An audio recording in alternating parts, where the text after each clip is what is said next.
বিসমিল্লাহির রহমানির রহিম। আসসালামু আলাইকুম। আজকে আমাদের সমাজে একটা কি বলবো? আমাদের সমাজে যে সকল কথাবার্তাগুলো আমরা বলে থাকি, তার পরিপ্রেক্ষিতে কি হতে পারে, সেই সম্পর্কে একটু আলোচনা করব আপনাদের সাথে। ধরেন কারো একটা প্রতিবন্ধী সন্তান হয়েছে।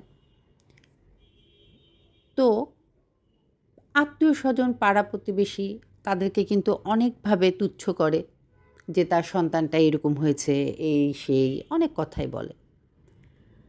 আবার হয়তো কেউ বলেও থাকে, আমরা এরকম বলেই থাকি বেশিরভাগ ক্ষেত্রে যে হয়তোবা তারা কোনো গুনাহ করেছে বলে আল্লাহ শাস্তিস্বরূপ তাকে এরকম একটা সন্তান দিয়েছে, নাহলে কেন এরকম হবে?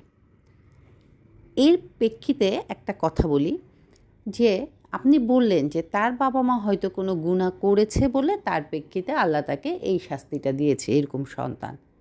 কিন্তু আপনি কি জানেন যে একটা প্রতিবন্ধী সন্তান যে ঘরে থাকে, সেই বাবা-মার জন্য কত কষ্ট?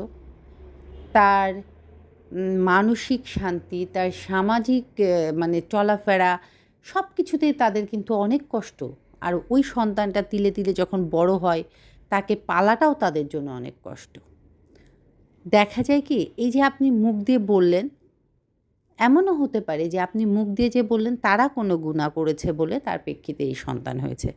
তো দেখা গেল আপনি পরীক্ষায় ফেল করলেন, অথচ তারা পরীক্ষায় পাশ করল। কারণ আল্লাহ তাআলা তো দেখতেছেন যে তাদেরকে যে সন্তানটা দিয়েছে হয়তো এটা তাদের জন্য পরীক্ষা। আল্লাহ তো দেখছে যে তারা কত কষ্ট করে এই সন্তানটাকে পালছে। অথচ দেখেন আপনি নির্দ্বিধায় বলে দিলেন যে কি কোনো গুনাহ করেছে বলে এরকম। আসলেই কি আমরা জানি যে তারা কি কোনো গুনাহ করেছে কি করেনি? এইজন্য আসলে কথাটা এইজন্যই আপনাদের এই গল্পটা আমি বলতেছি যে আসলে কাউকেই না জেনে কোনো কথা বলা ঠিক না। হয়তো এমন হতে পারে যে দেখেন, আপনি এই একটা কথা বলে ফেললেন মুখ দিয়ে, এইজন্য আপনার শাস্তি হয়ে গেল। আর তারা যে সন্তানটাকে কষ্ট করে পালতেছে, এর জন্য আল্লাহ তাদের মাফ করে দিল। এইজন্য আমাদের আসলে উচিত কি, কারো সম্পর্কে কোনো কিছু বলা ঠিক না, না জেনে, এবং কারো মনে কষ্ট পায় এরকম কথা বলা ঠিক না।